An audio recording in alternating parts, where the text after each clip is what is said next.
Awesome. Good Thanks so af much for having me. Yep. Thank you for coming here. Good evening, good evening, good afternoon, everybody, and welcome to our latest Q&A Agency Q&A. My name is Joshua Handler. I'm the co-founder and lead programmer for the Q&A Agency. It is my pleasure to welcome editor Joanna Naugle to discuss The Bears season 4, for which she was just Emmy nominated again.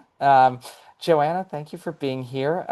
And just a note to our audience, at the last minute, Andrew was not able to join us, and sends his regards to everybody. But Joanna, I am so happy to have you here today and to finally do this together.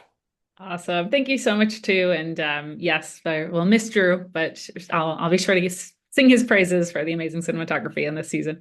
It is such a gorgeously shot show. I mean, it's just like eye candy from shot one through the very end. I want to give a special thank you to our sponsor and our premier partner for today's event, the American Cinema Editors. We really appreciate your sponsorship today and are so happy to have your support as always. And also, a huge thank you to our year-round sponsor, the Baton Rouge Film Commission. Thank you as always for your support. I want to start with a great question from Jake in our audience. Jake was talking about how brilliantly paced the show is. He was wondering, were there any films or shows that helped inform the way that you've paced The Bear, in particular this season? Yeah, I mean, when we were cutting season one, Thelma Schoonmaker was our, guiding light and her work with Martin Scorsese. We talked at length about this movie called Bringing Out the Dead, which is a Scorsese film from the 90s. Nicolas Cage plays an ambulance driver, and the thing that's really beautiful about the movie is that they have these really intense sequences where they're like driving through New York and it's gritty and intense, and then there's these really quiet moments in the hospital where he's sitting with Patricia Arquette and trying to connect with her. And that was something we really tried to emulate in the show. And I'm going to shout out one of our guests, Adam Epstein, who cuts the show with me. Because I remember working on season one and we had all these really intense moments. And he was like, well, it'll start to lose its effect if we're always going at 100. We have to find moments to also be quiet and take things back and give people an exhale. And so that's something that Thelma does really beautifully in her work, specifically this. And then season four was such a in some ways we wanted to reference the intensity that we had built up in season one, but also we're starting to see these characters change and mature. So it wasn't always like, how can we add to the intensity? It was like, how can we start to get a little bit of this relief? And the episode that I was nominated for, the wedding episode, we keep talking about it as almost like the inverse of Fishes, the Christmas episode, where we have all these people together. You're worried that something's going to spiral out of control, but instead it's a happy ending instead of a literal car crash.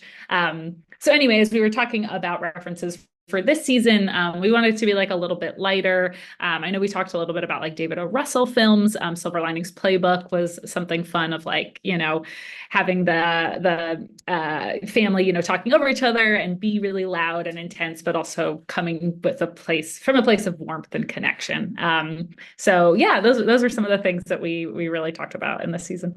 I love the fact that you mentioned fishes because David from our audience was wondering, was talking about how this feels like the opposite. Bears feels like the opposite of fishes.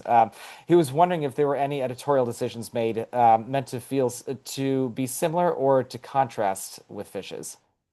Definitely. Yeah, we basically used it as like a blueprint almost. There's so many scenes that are inverses of specifically what we did in Fishes. For example, there's this really like sweet scene in Fishes where Richie is upstairs with Tiffany and you see them, she's pregnant, she's feeling nauseous, he's really comforting to her.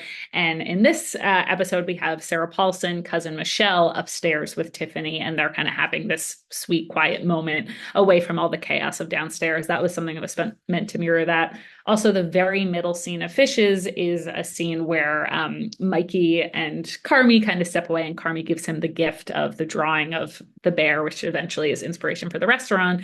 The middle of Bears, the wedding episode, I'm going to say the word bear too many times. So the restaurant's the bear, the show's the bear, the episode's called Bears.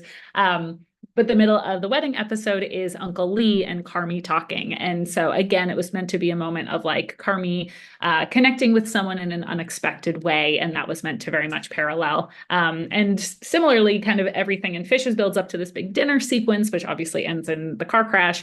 But we're above the table. Everyone is kind of like stressed and looking at each other as Jamie Lee Curtis has her amazing meltdown.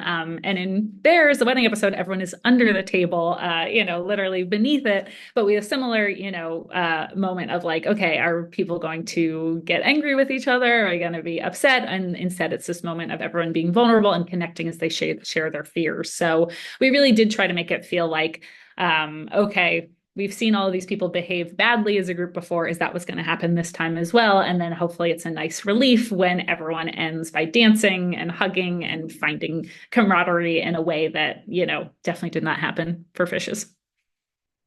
Speaking of everybody being under the table, I love one of my favorite cuts in that episode is when Francie tells everybody under the table. I think it's Francie, isn't it? Where she says, "I'm afraid of dancing." Is it Francie that Oh, says that? And then that's the daughter, Eva. oh, But that's yeah. Eva. That's Eva. Thank you. Thank Yes. you. Yes, it's Eva that says, "I'm afraid of dancing." And then you cut out to the wide of everybody to show how many people have now gathered under the table. Was that something as scripted? Was that something you found in the edit, that cut? It's a very humorous cut and kind of lovely to see how everybody comes together. Oh, I'm so glad it worked. Yeah.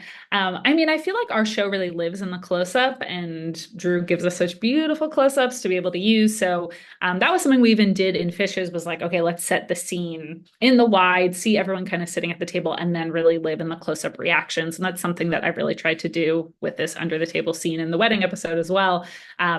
So I feel like once everyone started, sharing what they were, afraid of, it really was about people clocking each other, listening to them, empathizing with them. And in Fishes, when I would cut to a close up, a lot of times I was really showing that people were not making eye contact, were not connecting. Like Sugar is staring down Mikey, like, look at me, don't do this. And then he's not looking, Carmi's in his own world, trying not to connect with anyone. It's really supposed to be like dissonance. And this was all about people really listening and internalizing what people are saying. And maybe they're ribbing each other a little bit, but it's just showing how much transformation everyone has had in terms of their connection.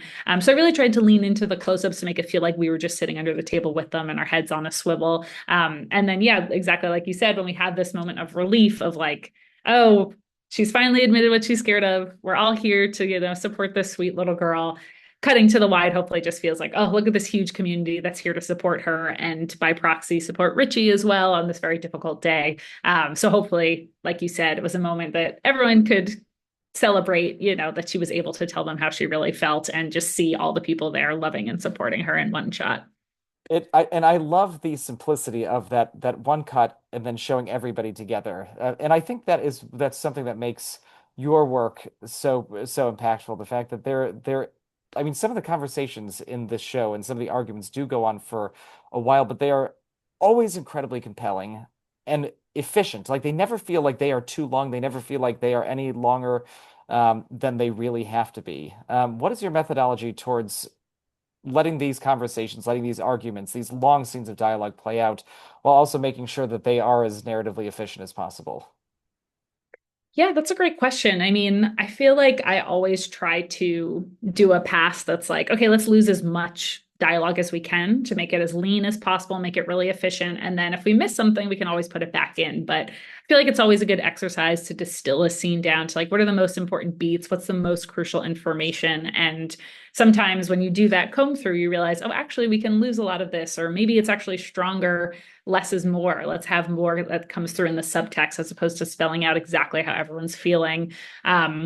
A great example of that is the finale of season 4, where it's basically just, a three-hander of just Sydney and Carmi and Richie in the back alley talking. And we really tried to be really harsh with like, what do we need them to say? What can we be left unsaid? And I think one of the amazing gifts of the show is that all the actors just have such amazing micro expressions that sometimes you don't even need to hear them say something. You can tell that Carmi feels really hurt, or you can tell that Sydney feels really empowered. You don't need them to say that.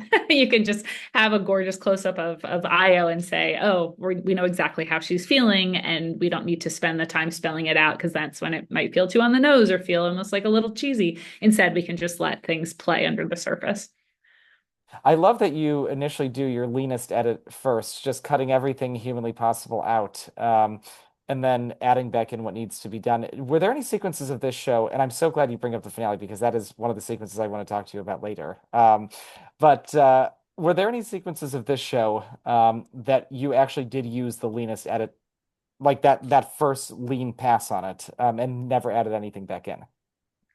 Oh, good question. I mean, and I should say I always cut to the script first and usually we'll show it to Chris and we'll discuss it. So I would say, it's good to see it in its full, you know, its full version first, but I feel like it's always a good exercise to be like, let's just chop it up as much as we can, give it the most extreme haircut and then figure out where we need to add stuff back in.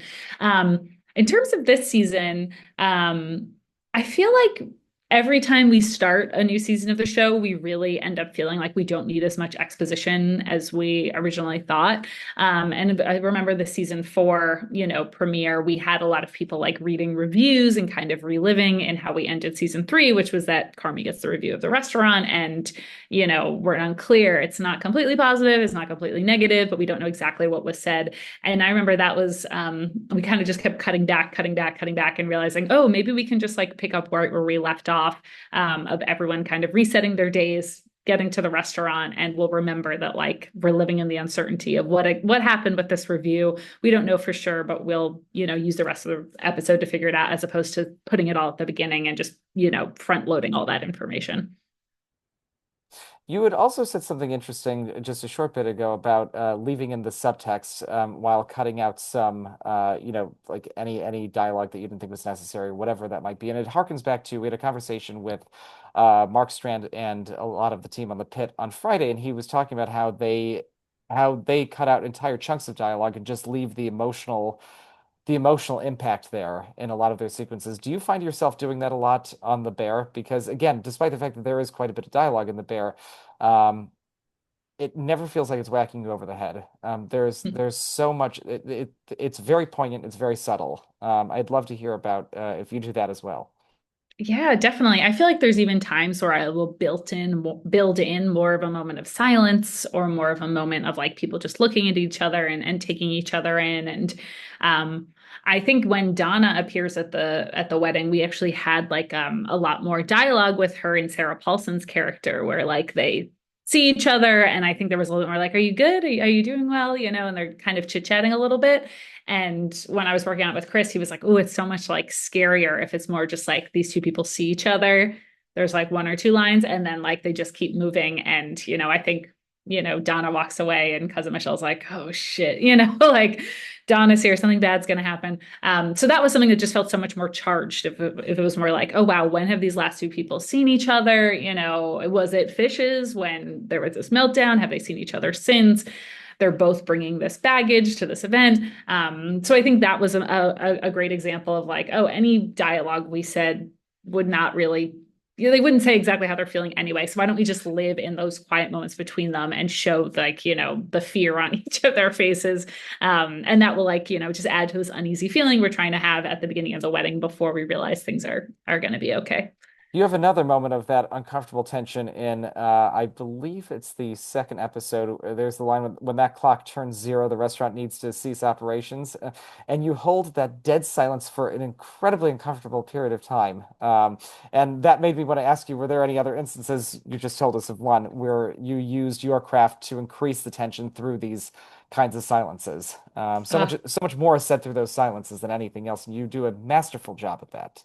Oh, thank you so much. Yeah, it's a show with a lot of talking. So it's really nice when we can make a point to have things be quiet, because I think it just hits so much harder when, you have everyone talking over each other. And then when it's quiet, it can feel really funny, or it can feel really tense, or it can feel like a relief.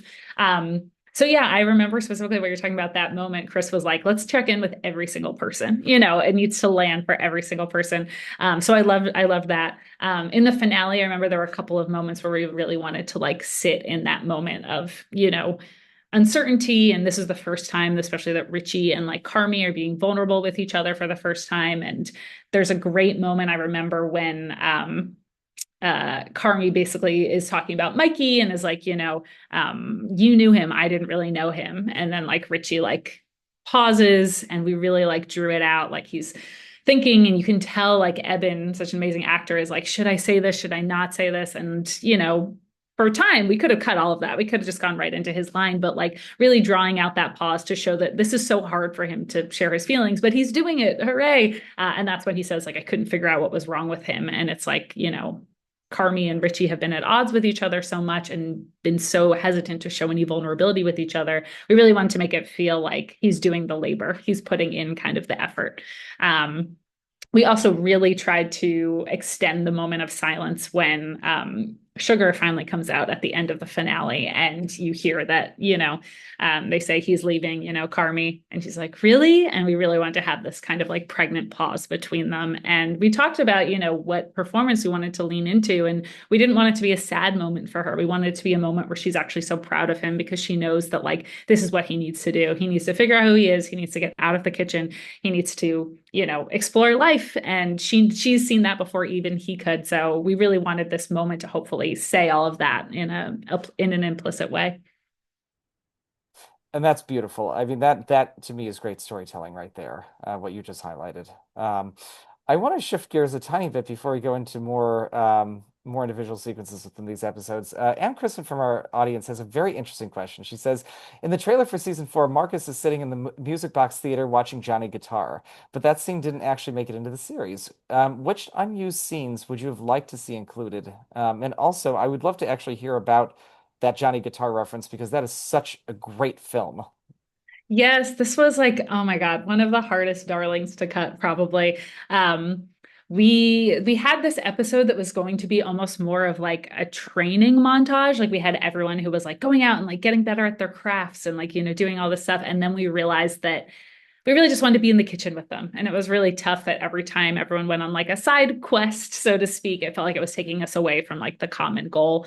And we really wanted to distill the season to be more about Marcus maybe reconnecting with his father, kind of having this connection. But they filmed so much beautiful stuff in the Music Box Theater of him watching Johnny Guitar. And I had never seen that movie, so I got to watch it before, the show, because it was literally scripted at one point. And something they really talked about was like the vivid colors and how it's like this Western, but you see, she's wearing like, that bright red handkerchief and, the Technicolor sunsets of the West. And so that was something that we really wanted to connect to then what is inspiring Marcus in terms of, oh, he's like watching all these films. He's kind of a cinephile and he's bringing that into his work. We ended up kind of distilling that to just focusing on one thing, which was this photo of like a flower he took in real life, a violet, and then the color purple kind of like carries through a lot of his meal. So I think we kind of were realizing like, oh, is this a little muddled if he has like too many different inspirations? So we unfortunately did not get to use that footage, but I kept being like, maybe I'll find a spot for it in season 5, and then it did not work. But I loved Marcus's kind of like creative journey over the course of the episode, but I was sad to lose that footage for sure. Well, I have to say, I love the fact that Johnny Guitar just got brought up because if anybody in the audience hasn't seen that, that is such a great film. Like if you ever wanted to know what a melodrama crossed with a Western would look like, I mean, with Joan Crawford, like I mean, Joanna just doesn't get better than Johnny Guitar, does it? Oh, it's so fun. Yeah, yeah, yeah. And it's really, I think, pretty progressive for its time too, in terms of Oh the yeah. strong female character who kind of, like is keeping up with the guys and stuff. So anyway, I'm usually not like a huge Western fan, but I was like, oh my God, maybe I need to reassess this because this one won me over. I know that I'm a big Western fan, but that really is like one of the Westerns that would get somebody who doesn't like Westerns to like Westerns. Yeah, it really is It's so a gateway different. drug for sure for It is the Westerns. Yeah. gateway drug. Um, I want to get to a question from Mike in our audience, who is wondering if the entirety of The Bear is indeed scripted, because so many of the conversations, as we were just talking about, feel so natural and so human and so raw. Do these intimate conversations affect the edit? Are they all scripted? We'd love to know. I feel like for the most part, it's definitely scripted, but they sometimes get, improv beats that we end up putting in. I'm trying to think. I mean, in Fishes, there were definitely a number of scenes that were kind of like Chris, talking to Neil and Ted, the Fact brothers and cousin Stevie, John Mulaney's character. And they were just like, okay, you're pitching them, this game of dice, go, and so they would do this, or you're going to be smoking weed with cousin Michelle in the bathroom and you're talking about, Cole's cash or something like that. So there would be times where I would hear that Chris was giving them kind of a prompt and then they would have these, little side conversations. But in terms of like the bigger, like under the table scene, like that is all very much scripted. scripted. I would say for the most part it is. And a lot of times some of the more humorous bits, are things that they come up with on set, and I'll be watching the dailies and just laughing to myself because it's unexpected. I'm expecting to see one thing as written. I know that they improved a little bit the Francie and Natalie kind of like a conversation back and forth. Like Chris was saying, "Oh, talk about yeah, your phone was dead, or there was so much chocolate," and so it was really fun to have Brie Larson and Abby Elliott kind of like building on each other and just saying these like insane things. But yeah, for the most part, I would say it's very much scripted, and the deviations to improv are pretty minor. That argument that you were just talking about is something that I actually had a note to talk to you about. Yeah. The pace of that. I mean, the way that you cut from one to the other to the other to the other. I mean, it almost feels like a screwball comedy the way that that sequence is paced. Um, Absolutely. And it's so fun to be able to cut those loud yelling scenes for Sugar, because normally she's the one who's like calm, cool, and collected. So it was fun to see everyone kind of like growing and maturing and having these really kind of like nice, warm, fuzzy scenes, but then getting to see Sugar like regress. And we've seen her step up and be a mom. She's doing so much at the restaurant, but like something about Francie still gets to her. And so seeing that side of her and getting to just like, in those scenes, I just compress and compress and compress the audio until you're like overlapping as much as you possibly can to just make it feel like, no one can get a word in edgewise, and a quick reaction shot till, Pete just being like, oh my God, this is spiraling out of control. It can be a great comedic relief. okay, I have to ask you now, Joanna, are you a screwball comedy fan? Because I mean, it feels like the influence of screwball comedies is in so much of sequences like that, and in other sequences throughout this season. Oh yeah, I feel like I love, comedy that's fast paced and gets a little bit zany. And, I think a lot of times in The Bear, we're not stopping to be like set up joke punchline. Instead, like the humor comes from the fact that it's just so fast paced and things are going so quickly, and you get to know and love the characters so much that like it's humorous that like Richie says this insane, verbose speech because that's him and we know him so well. It's not so much we're setting up something that's intentionally a joke, and more so comes from just the pace with which we're getting all of these, quips and the things that people are saying to each other that are so outlandish. Hopefully that's where the humor and heart of the show comes from. So yes, definitely love, a fast-paced screwball comedy. And I love that you see that as a reference. Oh, absolutely. When I saw that the first time, I was like, oh my gosh, I wonder if Joanna's a screwball comedy fan. Before we get into a little bit more of Seven, Izzy from our audience has a great question. Izzy says, when cutting a scene like the one in episode three, Scallops, where there's a specific song involved, and I guess this could actually be applicable to much of the rest of this season and series as well. How does that affect the edit? Oh, I love that opening. Yes, that is a gorgeous like St. Vincent song that Chris they actually played it on set when Io was doing this the cooking of the scallops. So we heard it playing in the background. It's called Slow Disco. And when I talked to Chris about it, he was like, it should just feel completely unstuck in time. So it was almost like we got to do this like music video of like getting into Sydney's head and seeing her, disappear into the world of cooking. And that's something that she says multiple times, is that the best part of my day is when I'm cooking. I get caught up in all of like the bullshit of running this place. I don't want to be wrangling people. I don't want to be yelling at Carmy. I just want to be like cooking for people. So I think sometimes we forget that these people are very talented chefs because we're dealing with so much of the other drama and interpersonal dynamics. So anytime we can really highlight their craft and the art of cooking and the talent of these people is a really special time. And we really wanted to. I think I actually cut one verse out of the song the first time because I was like, oh, we'll just keep this like, 90 seconds or whatever. And Chris was like, no, no, no, let's play like the full thing. And it was really nice to like sit in that moment with Sydney and Io. So that wasn't something that was scripted, but I was able to hear in the production audio that they played it on set. So I was like, oh, they probably want to use this.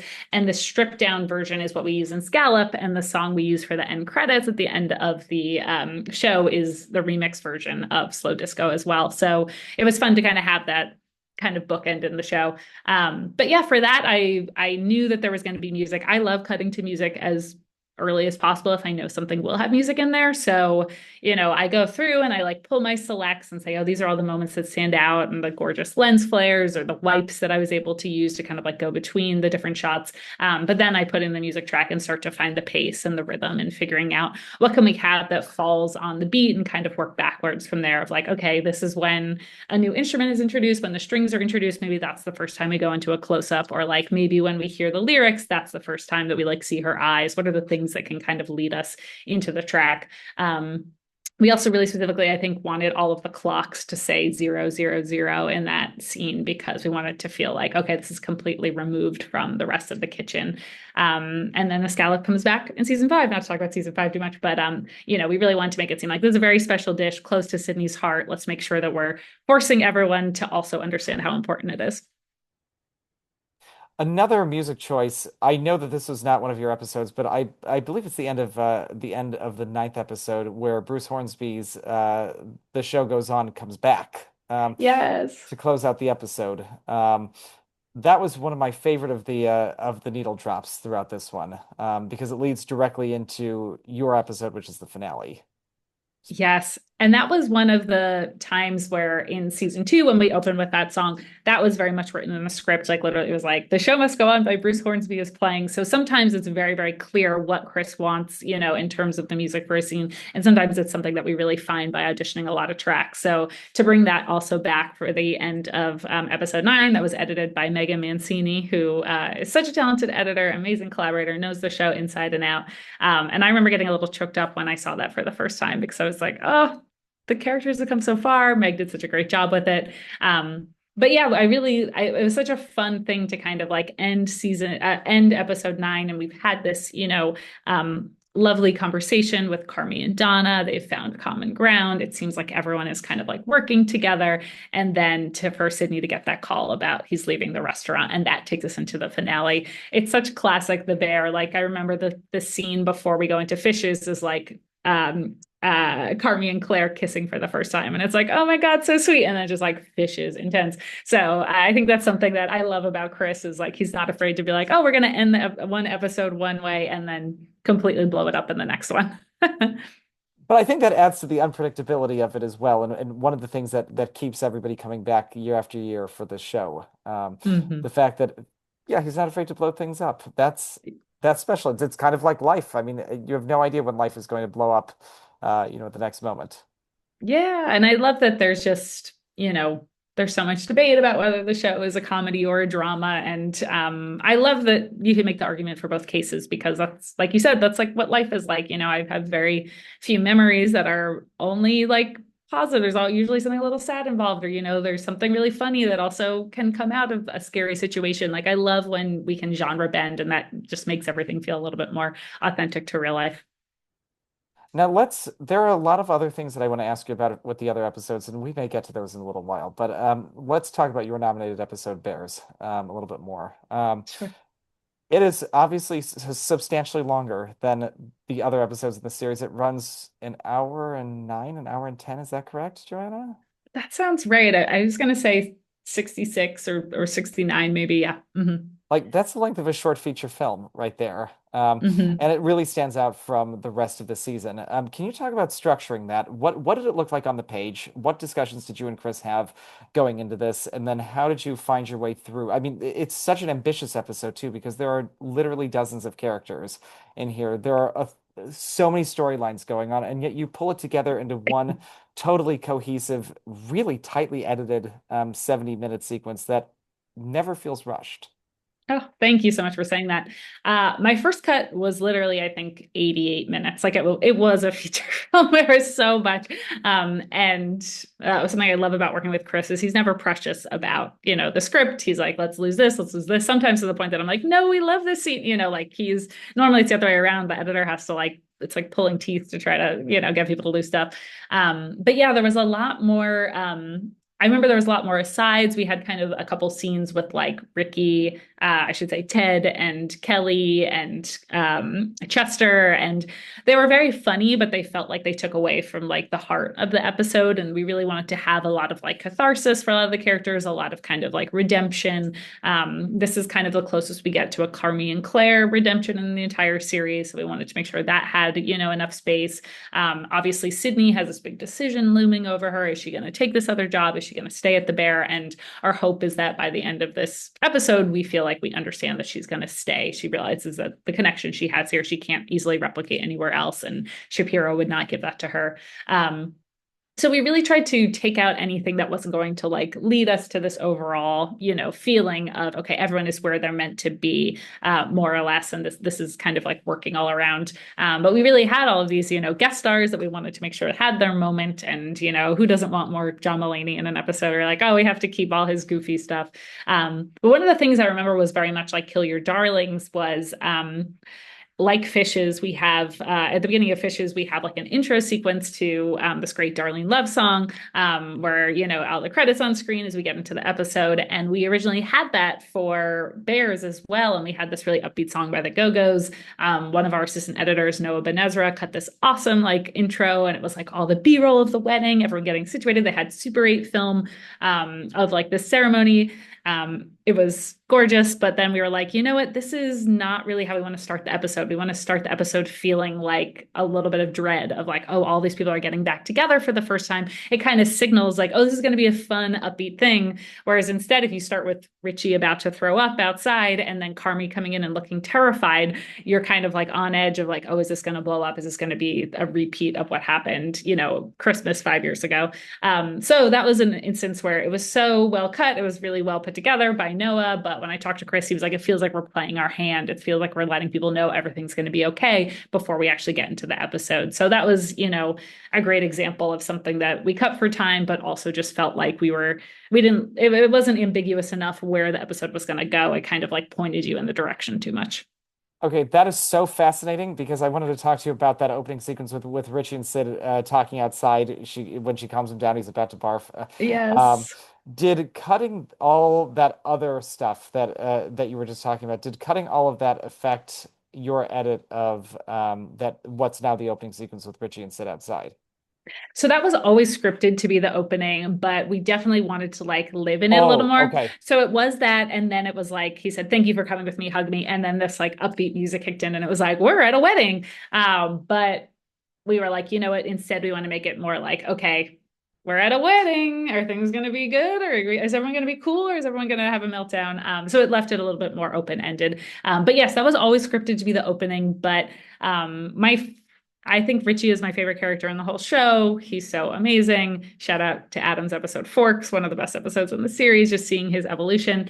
And so I love also seeing how him and Sid have grown closer together as he's evolved. So having those moments between them and she's there for him, in this very difficult day. I mean, to go to your ex-wife's, second wedding with a guy who seems really cool and everybody likes, you're like, man, that's a tough situation for Richie to be in. So I think he really is the heart of the show. And we really want it to be the heart of this episode as well. He's in the first scene looking so nervous. Sydney's trying to comfort him. And the very last shot we have at the wedding is him dancing with Tiffany. And that was something that wasn't always arranged that way. In the script, it was just like everyone dances and is happy. And then I got a ton of footage. So it was like, okay, how actually are we going to piece this together and make it a story? And originally I ended the last shot at the wedding with Carmi and Claire and a moment of them kind of together, meant to be like, oh, are they going to get back together? And then as we were looking at it, I was like, Chris, I think that we should end with Tiffany and Richie. Like, this is really his episode. This was like his big, thing that he's been dreading. And there's this beautiful shot of Evan and Gillian Jacobs, who plays Tiffany.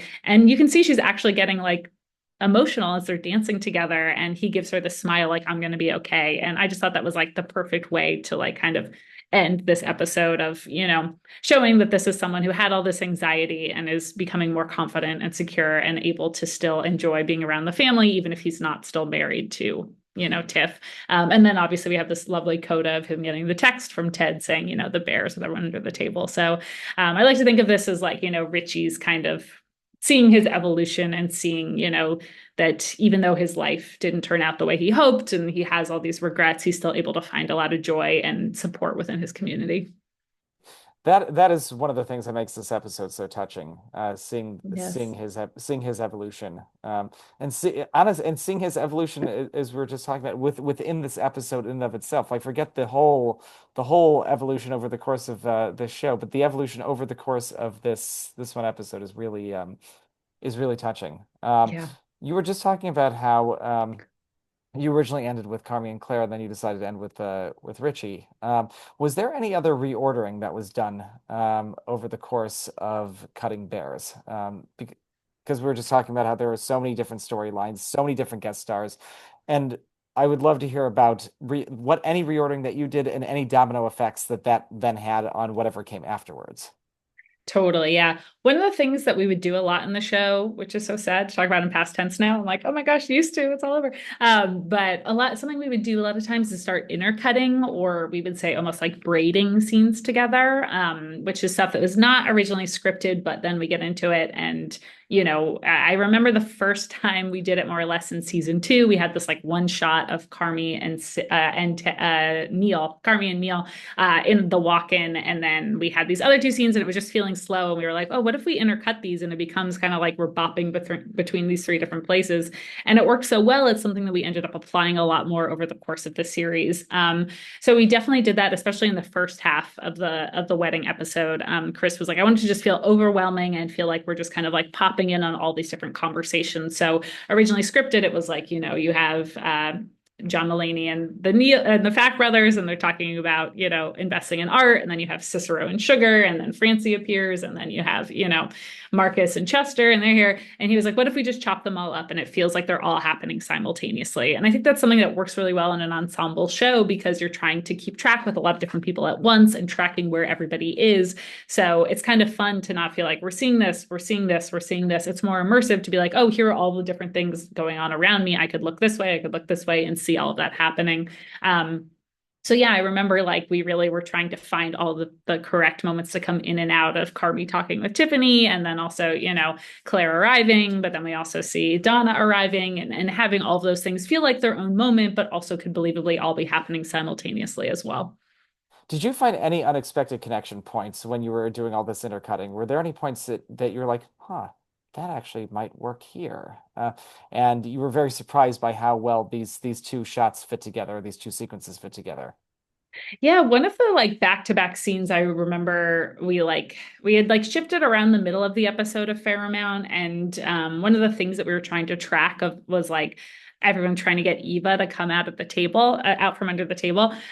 So that was something that we like kind of could keep cutting back to, and it was feeling like we were just like living there a little bit too long with Frank and Richie talking to one another. So then we ended up cutting it up so it felt like, it was going on for a long period of time, but we didn't actually have to stay with them too long. So I think we see her under the table and they find out, and then we go to Carmy and Uncle Lee, and then we check in with them, and then we go to like Sydney and Donna, and then, she's still under the table, and then that's when they bring, Claire over. So that was a way that we could kind of expand time and make it feel like this was something that they were struggling with getting her out from underneath here without actually staying in the scene or overstaying our welcome. And I think that's what kept the episode feeling like it had a lot of momentum, even though it was over an hour, because we weren't staying in any one place for too long of a time, unless it was a really intimate scene where we really wanted to focus in, like Carmy and Uncle Lee, or like cousin Michelle and, Tiffany.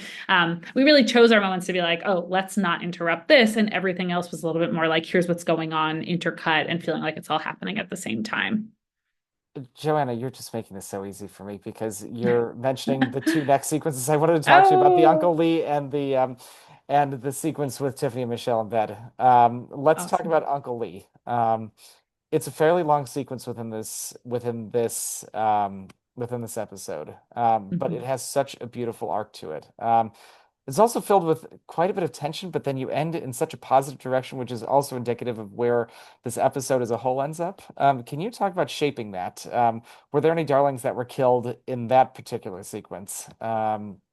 Just bring us into the evolution of it, Joanna. Yeah, totally. That was one scene where we really knew we wanted to like have it almost play out in real time. We do a lot of compressing of time in the show in general and also in this episode. And this was one that we really didn't end up losing a lot. We really wanted to just feel like we were living with these two people and as we were seeing their perspective shift. And I think this is really the turning point of the episode too, because we've seen Uncle Lee be such a bully to Mikey. We kind of, you see him pop up and you're just like have a bad taste in your mouth. They're like, this guy's a jerk. And so when you see that, that's very much the way Jeremy played it at the beginning, as he should have. It's kind of like, oh, you're hiding back here, very cool. And then you just see him slowly soften throughout the course of the scene because he's talking about knowing Mikey and, Carmy doesn't believe him at first. And it's like, tell me something, tell me what he told you. And then when he tells him these, details that only Mikey would know because Carmy told him, you just see Carmy kind of melt and realize that like, oh, I'm having this unexpected connection and finding common ground with this person I never thought I would. And we really just wanted that to play out. And I even extended a couple of the looks between them. And I think one of the most powerful things we have as an editor is like showing two people really looking at each other and the power of two people making eye contact, whether it's something that was done in the performance or something you can kind of fake by extending pauses. I really wanted to show that these are two people who are like looking each other in the eye and seeing how much they've changed and maybe the things that they assumed about the other aren't, the same anymore. Maybe they've grown and maybe they've transformed. So this was really, one of those scenes where we didn't end up killing too many of our darlings. It was more about like shaping, where should the pauses land? Where should we see that Carmy's impression of Lee is changing and really see that telegraphed on his face? And I mean, there's just amazing shot of Jeremy when after Uncle Lee says, well, Mikey told me that he was proud of you. And you just see, this smile creep across Carmy's face. And you don't really get to see Carmy smile that much, especially in the first three seasons. He really does not have a lot of smiles. So having this moment, I feel like it just lands so much harder because it's something that we've really withheld and it's something that hasn't really been, we haven't seen a lot of joy from this character in quite a long time. So to have this like feeling of peace and this feeling of, Mikey looms as a specter over the whole show. At the end of the day, it's all about grief. It's all about, this hole that he's left in this family and this, in this business, literally and figuratively. So I think this was our attempt to say, okay, Carmy is healing in unexpected ways, and maybe that's making him feel better about the decision he makes in the season 4 finale. I love that you said that you extended some of the looks in between Uncle Lee and Carmy. Do you have any specific examples of things that you really felt that you had a I'm trying to think of the right wording. Have your hand indicates something negative because that's not obviously the case here whatsoever, but where you really felt like you needed to stretch these looks in order to deepen the connection. Yeah, I feel like there were moments when Carmy would be surprised by something that Lee said, like, when he would say, like, Mikey and I actually were pretty good friends, and the way that, they performed that, because they shot that with two cameras, so you could capture both of the actors at once. He would say that, and maybe sometimes Jeremy would already be looking up at Bob Odenkirk by the end of that line. And I was like, oh, well, let's extend it a little bit so we can actually see, Jeremy look down and then look up to be like, whoa, I'm really like locking in on what this person is saying. It's calling my attention. It's kind of forcing me to pay attention in a way that is also telegraphing to the audience, whoa, this is a big deal that he said this. Remember, these are two people who seem to hate each other from Fishes, and now he's saying that they're friends. So I think if we had just cut back and he had already been looking at him, we wouldn't have had that same, it feels so minor, but that movement of just like, oh, I'm refocusing my attention. I'm seeing someone differently. That can really come through in how we're choosing to time our reaction shots and what we're highlighting in the little performances that we get. And it's I think as they always say, the devil's in the details, and it's those small little moments that may seem minor in the moment, but really accumulate to a great emotional impact. Definitely. I want to move into the scene with Tiffany and Michelle in the bed. It is so intimate and it's so beautiful and it's so wonderful. And I love the way that you use the singles of both of them throughout much of that sequence. Can you tell us about bringing out the intimacy in that sequence and any pauses that you extended in that one as well? Yes, yeah. I love, I think that Gillian Jacobs, who plays Tiffany, brings such a great energy to the show because she's never in the kitchen. She's always someone who's like right outside Richie's periphery.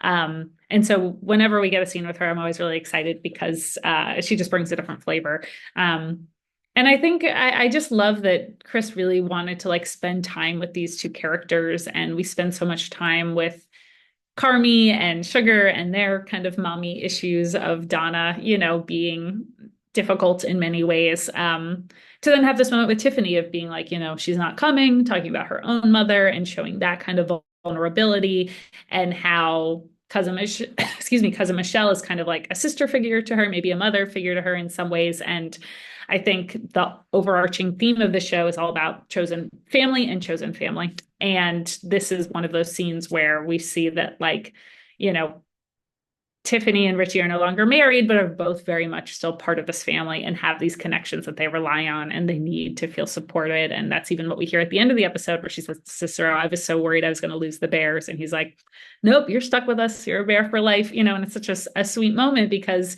we see so many negative sides to this family and fishes that this is like, we're able to see everybody in a new light of, oh, yes, they're dysfunctional. Yes, there's some people who have a temper, and yes, there's some people who need to go to therapy a little bit more. But at the end of the day, they're all showing up for each other, and they all really love each other. And I think that Michelle and Tiffany scene really shows that these are two women who have no blood relation, but through family have been brought together and are able to be there for each other in kind of these bigger, scarier moments.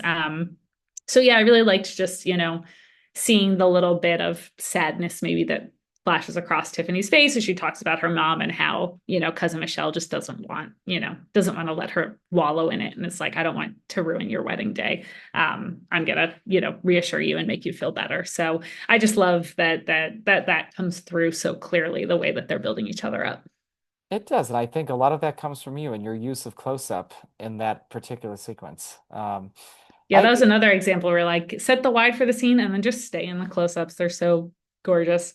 I know Drew does such a brilliant job at framing these close-ups, the textures that he brings out in people's faces. I mean, they're just this show is just gorgeous. I mean, I know I said it earlier, but every shot of the show is gorgeous. Agreed. Did you ever have a map of where everybody was over during this wedding? I know that I've spoken to some editors who have had maps of action sequences and things of that sort, and I was wondering if you employed something like that to just even know the geography of this wedding. Oh, good question. I didn't have like a physical map, but I basically had like a breakdown of like where everyone is traveling, like written out kind of at different times. My kind of like guiding light while I'm cutting is like a footage log where I can like track every scene in every episode, track how long it's running, see, the order so that when we start shifting things and intercutting, we can make sure like, oh, continuity wise, we can't have this person here because in the next scene they have to be here. So anyway, I was able to really track like, okay, where does Sydney go over the course of the wedding? She's with Richie, then she comes over here, she comes over here. Where is Carmy? So that we could make sure that it made sense that everyone had kind of enough time to go where they needed to, and that everyone was crossing paths. So we wanted to. Did you you mentioned for continuity's sake, you have this log. Were there any points during Bears where you had to cheat?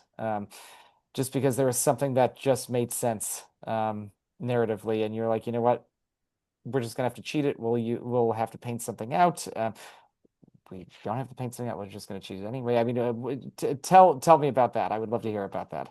Yeah, good question. I feel like more so there were scenes where we were like, oh, it would be fun to like intercut these two. And then we were like, well, it doesn't really make sense to like we need to kind of like take a break or step away from like Carmy before we come back to him in another location. So I'm trying to think if there were any like full cheats or anything that felt kind of like we were jumping too much. I remember at one point we were like, oh, maybe we can intercut some of like Cicero and Sugar with like another scene. And then we're like, oh, but then it would feel weird if Sugar jumps here.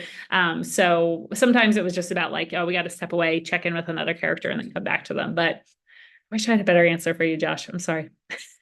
Joanna, that was a perfectly good answer. Don't worry. I want to go back a little bit in time because we focused the past chunk of our time on bears. One of my favorite episodes was the fifth one. I'm forgetting the name of the episode when Carmi visits the Frank Lloyd Wright house, and you mix in historical photos with him looking around this house. Can you talk about cutting that sequence, incorporating those historical photos? Was that scripted? Tell us about that. Yeah, yeah, definitely. Oh, I mean, the gorgeous Paul Simon song, Let Me Get Lost in Your City. So that actually is referencing without, I don't want to give away anything in season five, but we basically learn where Carmi is going to go post restaurant at the end of season five. And this was kind of our little hint or breadcrumb of, maybe this is something that he's interested in. And once again, like, I think this season, we really wanted to be precious about when we step outside the kitchen and make sure we had a really good reason of taking a detour with these characters. And so this was not originally in the script, but I remember, it came in one of the later drafts. Chris was like, I really want Carmi to like spend a morning exploring the Frank Lloyd Wright house because he's starting to see that there's a whole world that maybe he's been ignoring because he's just been so focused on his career and being in kitchens and the toll that's taken on his mental health and who he is developmentally as a person.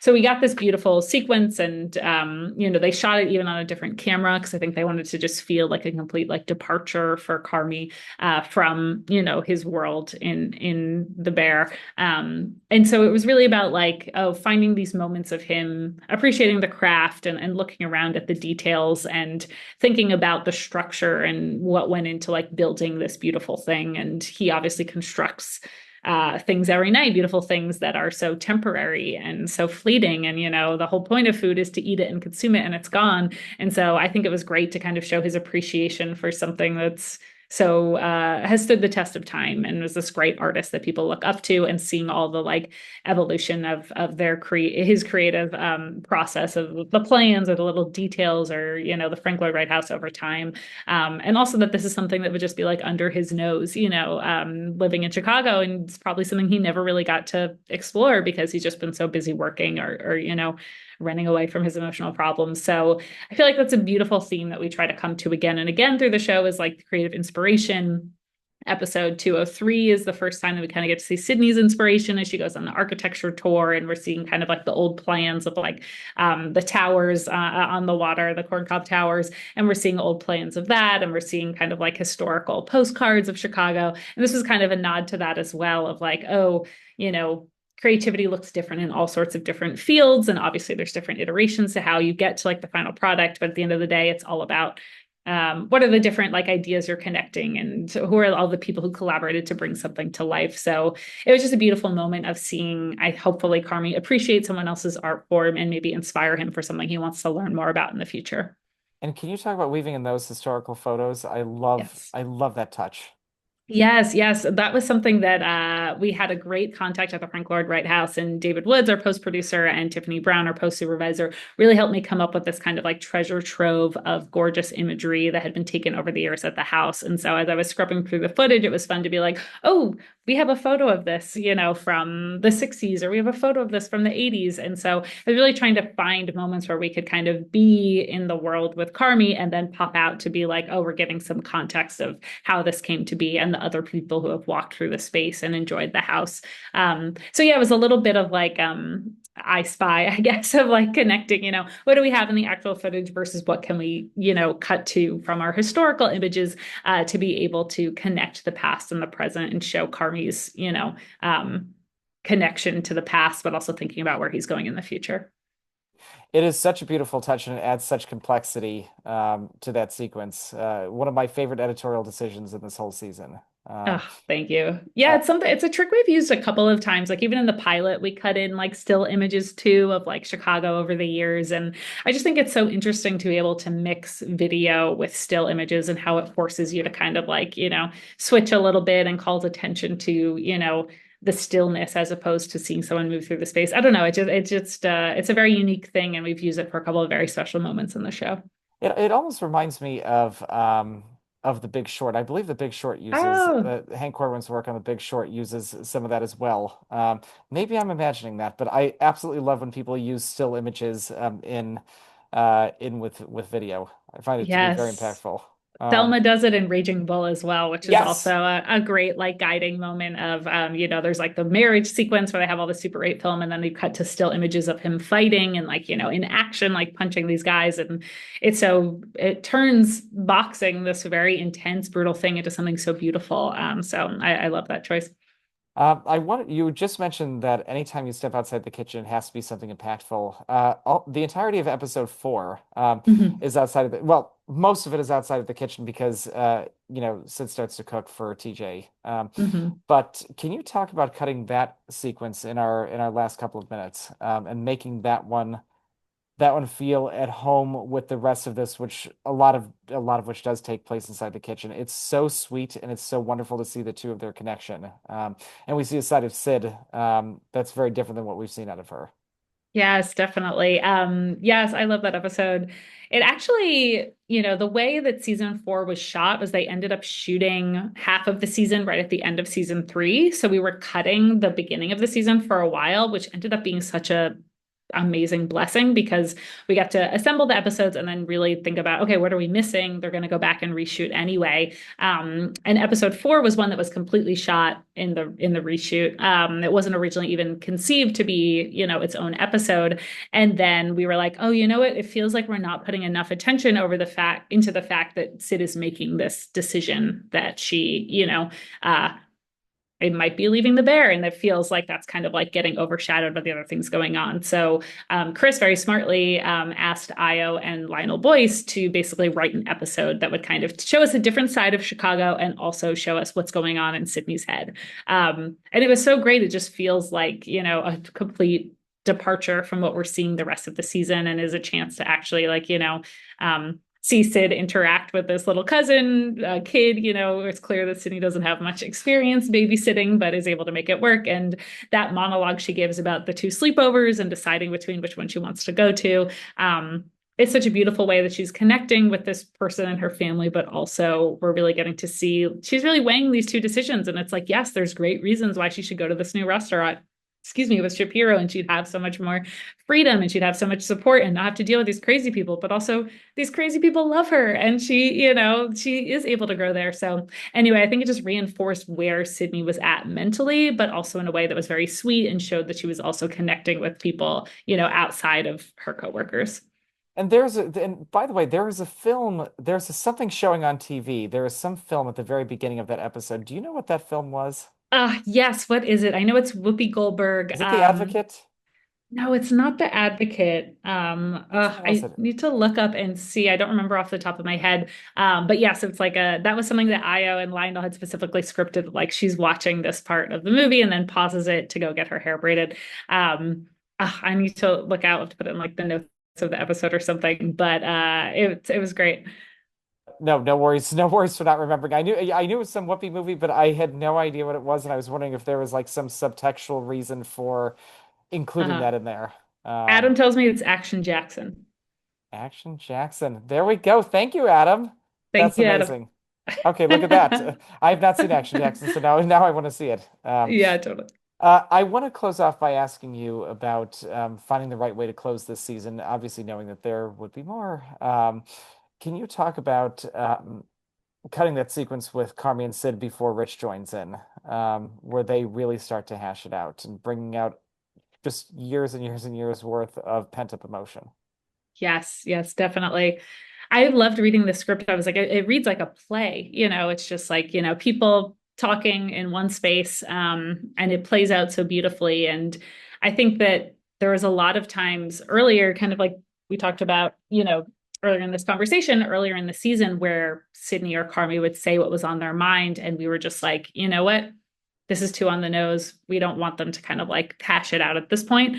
So a lot of times we specifically just wanted to like live in the uncomfortable silence between them. And this was a time where finally it could come out like a tidal wave. And so we really tried to use the takes where they shot it on the very last day of season 3, which I think was a brilliant decision because everyone was also so exhausted. They shot it all over one night. It was a very long night for all of them, with 3 cameras. And so it was just about finding, it should feel a little bit like a release that these people can finally say what's on their mind, but also should feel absolutely exhausting that they're finally able to express this and not, being able to let go. And obviously, it ends in a place where I think all of them feel better, but it gets a little bit gnarly at times where, I truly do think Carmi is doing the right thing by stepping away from the restaurant, but also I get why Sydney would feel so hurt by that. And I also get why Richie would, be offended by the fact that he's abandoning this thing that his brother gave him.